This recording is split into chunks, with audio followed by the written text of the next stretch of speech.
प्रातः यज्ञ के बाद उपनिषद की चर्चा का क्रम चल रहा है। इसमें पिछले दिनों हमने प्रारंभ के 5 मंत्रों को समझा। आज हम 6ठा मंत्र प्रारंभ करते हैं। पहले उसके शब्दार्थ को देखेंगे और फिर उससे क्या क्या तात्पर्य निकलते हैं, उसमें क्या अभिप्राय छुपे हुए हैं, उनको देखेंगे। मंत्र है यस्तु, यह तु। जो व्यक्ति, तु यानी निश्चय से, जो व्यक्ति निश्चय से सर्वाणि भूतानि, सब भूतों को,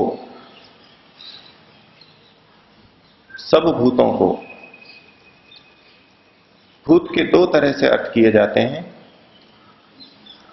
एक भूत जो आपने पंच महाभूतों के नाम से सुने हैं, पंचभूतों के नाम से सुने हैं, अर्थात पृथ्वी, जल, अग्नि, वायु और आकाश। अर्थात इसमें स्थूल रूप से सारी प्रकृति आ गई। जो निर्मित चीजें हम देखते हैं वो सब इन भूतों से, पंचभूतों से बनी है। यद्यपि इस निर्मित सृष्टि में भूतों के अतिरिक्त इंद्रियां, मन, बुद्धि, अहंकार ये भी हैं, तो उपलक्षण से यहां हम भूतों से पूरी प्रकृति को भी ले सकते हैं। तो यस्तु सर्वाणि भूतानि, जो सारे भूतों में, अर्थात सभी निर्मित जगत में, कार्य जगत में, पंचभूतों में।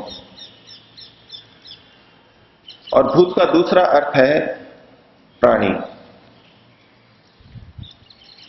जो चेतन जगत है उसको भी भूत नाम से कहा गया। प्राणियों के लिए भी भूत शब्द का प्रयोग किया जाता है। शाब्दिक दृष्टि से देखें तो भूत का मतलब है जो होता है अथवा जो हुआ है, जो विद्यमान है। तो संपूर्ण प्रकृति और सभी प्राणी, सब आत्मा, अथवा जिन आत्माओं ने शरीर धारण कर रखा है वो प्राणी, ये सब के सब। तो जो इनको यस्तु सर्वाणि भूतानि, जो इन भूतों को, जड़ और चेतन जगत को आत्मनि एव अनुपश्यति, आत्मा में ही देखता है। जो इस संपूर्ण जड़ और चेतन को आत्मा में ही देखता है। यहां आत्मा से अर्थ लिया जाता है परमात्मा। भूत का अगर हम अर्थ ये करें कि जो भी विद्यमान है, सत्तावान है, वह सब भूत कहलाएगा, तो उस दृष्टि से परमात्मा भी भूत में आ सकता था। लेकिन चूंकि आगे कहा गया कि जो परमात्मा में इन सबको देखता है, तो पहला जो भूत अर्थ किया हमने, भूत शब्द का अर्थ किया, उसमें 2 को ही ग्रहण किया, प्रकृति और प्राणी, आत्मा। तो संपूर्ण प्रकृति और प्राणियों को परमात्मा के अंदर देखता है।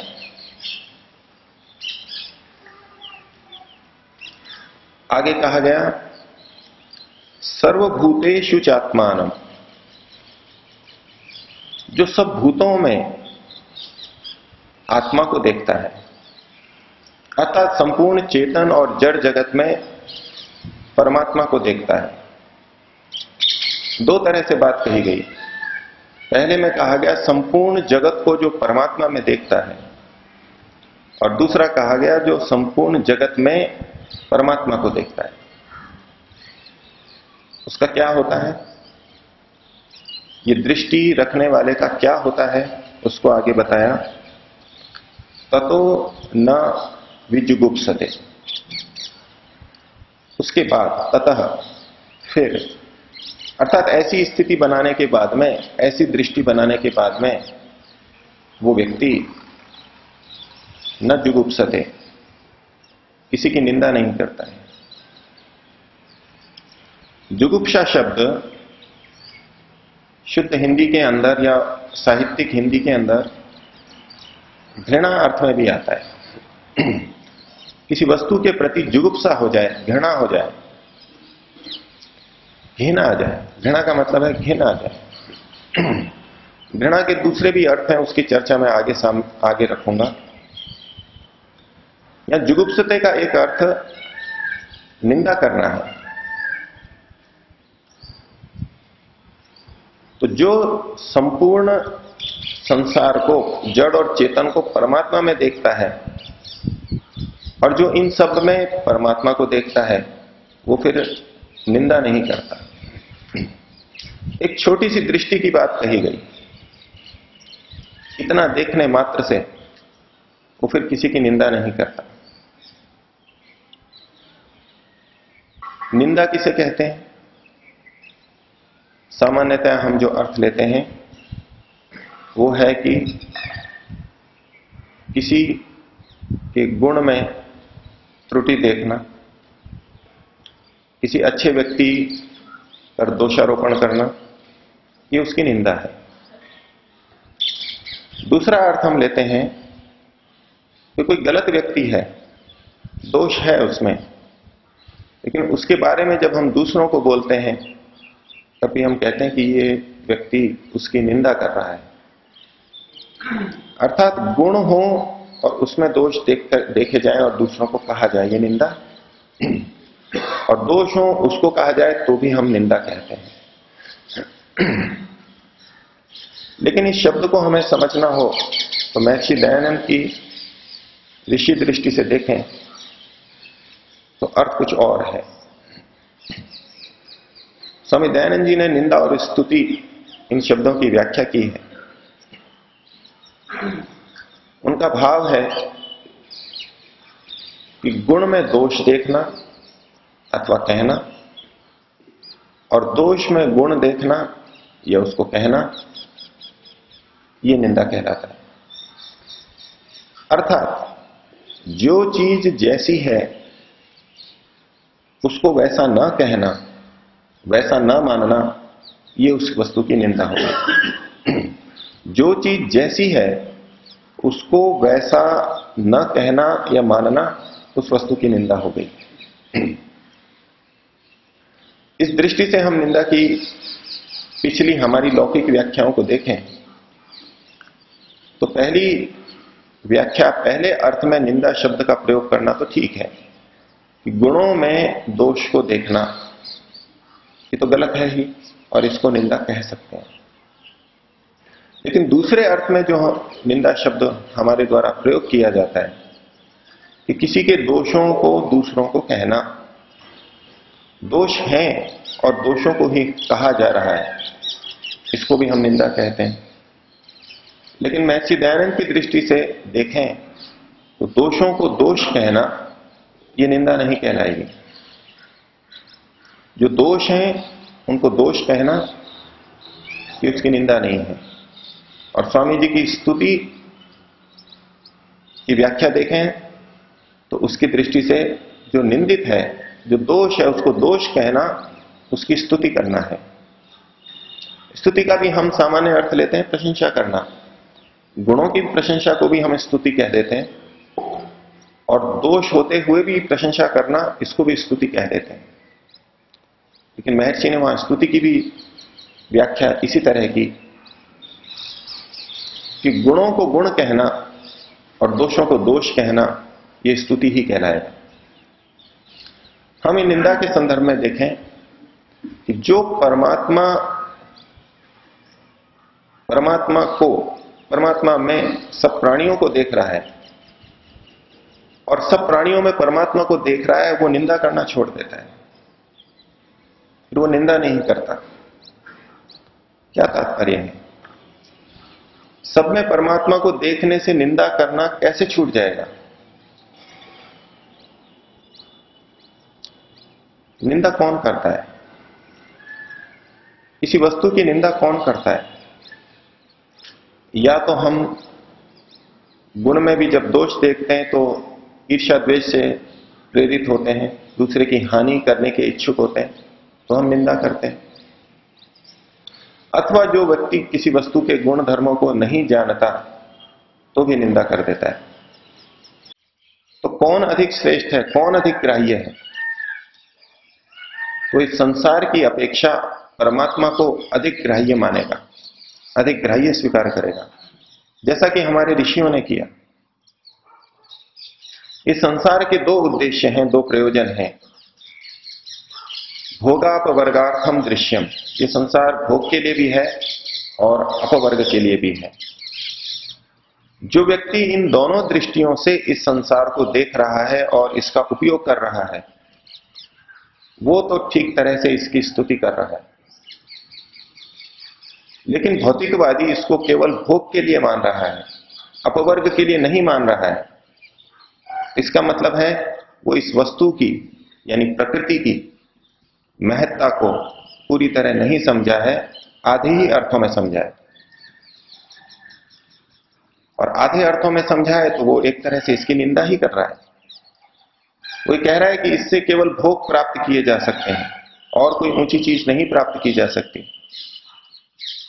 तो उस वस्तु की निंदा ही हो गई। महर्षि दयानंद की दृष्टि से देखें तो जिस वस्तु में जो गुण होते हैं उसको वैसा ही स्वीकार करना तो उसकी स्तुति है, और अगर हम उसको वैसा स्वीकार नहीं कर रहे तो ये उसकी निंदा है। तो भौतिकवादी इसको सांसारिक या इंद्रियों की सुख सुविधाओं के लिए ही स्वीकार करते हैं। इसका उत्कर्ष, इस संसार की सबसे अधिक महत्ता भोगों के लिए ही मानते हैं, और इससे परमात्मा की प्राप्ति को छोड़ देते हैं तो इस संसार की निंदा कर रहे होते हैं। लेकिन यदि आध्यात्मिक व्यक्ति इसके पीछे छुपे परमात्मा को देखे तो निश्चित रूप से वो उसको ग्राह्य मानेगा, वो उसे ही प्राप्तव्य मानेगा। यही मुझे प्रापणीय है, इसको ही मुझे पाना है, तो फिर निंदा नहीं करेगा। और जो इस जगत में केवल जगत को ही देखता है, परमात्मा को नहीं देखता, ईश्वर को मानता तक नहीं, तो वो ईश्वर की निंदा ही कर रहा है। सुख और दुख की यदि तुलना की जाए, इस संसार में सुख अधिक है। ये ईश्वर की बनाई हुई सृष्टि है, ये बहुत सुखदायी है, इसको हमें उसी दृष्टि से देखना है, तब तो हम इसकी निंदा नहीं कर रहे होंगे। लेकिन अध्यात्म की धारा में बह करके एक और दूसरी अति को हम मन में पाल लें, ये संसार तो बहुत कष्टप्रद है, दुखदायी है, ये दुख के लिए है, ये शरीर भी बंधन है, दुख है, मलिन है और त्याज्य है। ये त्याज्य का भाव अगर साथ में आ गया तो हम इस प्रकृति की निंदा कर रहे हैं। ये संसार भोग के लिए भी है और अपवर्ग के लिए भी है। अभी पिछले दिनों जब सलेमाबाद में कार्यक्रम चल रहा था, जिसमें यहां से बहुत सारे ब्रह्मचारी भी और माननीय मंत्री जी और सभी जने गए थे, तो एक विचारधारा पौराणिक जगत में चल रही है कि मुक्ति नाम की कोई चीज नहीं होती। ये संसार इतना सुंदर पवित्र ईश्वर ने बनाया है, यही सब कुछ है, यही सारा सुख है। अध्यात्म में भी ये भी दृष्टि है, और इन्हीं लोगों की बात को स्वीकार करके, इन्हीं के शब्दों को पकड़ करके दूसरे मत जो कि मुक्ति की चर्चा करते हैं, वो कहते हैं कि मुक्ति का भाव वैदिक धर्म में, हिंदू धर्म में हमारे से लिया गया है। पहले तो यहां पर केवल संसार को ही सब सुखों का आधार और सब सुखों का भंडार कहा गया था, इससे परे किसी चीज को ये वैदिक धर्मी मानते ही नहीं थे। ये तो हमारे प्रभाव से इनमें मुक्ति का भाव आया है। जो अपवर्ग, जो पुरुषार्थ चतुष्टय की बात है, धर्म, अर्थ, काम और मोक्ष, इनके केवल 3 ही पुरुषार्थ थे, धर्म, अर्थ और काम। मुक्ति की तो बात ही नहीं थी, और हमारे प्रभाव से इन्होंने अब मुक्ति को भी जोड़ा है। ये भी एक दृष्टि है, और दूसरी अध्यात्म की दृष्टि है मुक्ति ही सब कुछ है। योग, हालांकि योग दर्शन में भी आया है कि दुखमेव सर्वम विवेकिनः, विवेकी की दृष्टि से ये संसार दुखमय है, दुखपूर्ण है, लेकिन ये विषय न्याय दर्शन में भी आया है, वात्स्यायन भाष्य ने भी कुछ इस पे कहा है। तो उन्होंने प्रश्न उठाया कि क्या केवल दुखी दुख है यहां पर? ये भाषा क्यों बोली जा रही है कि यहां दुखी दुख है? उसके पीछे और भाव निहित है, उसको हम और आगे कल समझेंगे। आज के मंत्र के अर्थ को अपनी विचारणा में रखें कि ये ऐसी कौन सी बात हो गई कि सब प्राणियों को ईश्वर में देखें और ईश्वर में सब प्राणियों को देखें, सारे जड़ जगत को ईश्वर में देखें और सारे जड़ जगत में सारे सारे जड़ जगत में ईश्वर को देखें और सारे सारे जड़ जगत को ईश्वर में देखें। ये दोनों बातें जो कही गई, ये इतनी क्या महत्वपूर्ण बात है जिससे कि व्यक्ति निंदा करना छोड़ देता है। और मूल वेद मंत्र में यहां विजुगुप्सते की जगह है विचिकित्सति, अर्थात वो सारे संशय उसके दूर हो जाते हैं, वो संशय करना छोड़ देता है, उसके संशय निवृत्त हो जाते हैं। ये ऐसी कौन सी छोटी सी बात है? आज दिन में इस पर विचार रखें कि इस दृष्टि को हम अधिक देर तक बना के रखें, जब जब हमको याद आए तब तक हम बना के रखें, उससे हमारे पे क्या प्रभाव पड़ रहा है। वेद और उपनिषद की पंक्ति एक प्रभाव बता रही है, क्या वो प्रभाव हमारे पे आता है?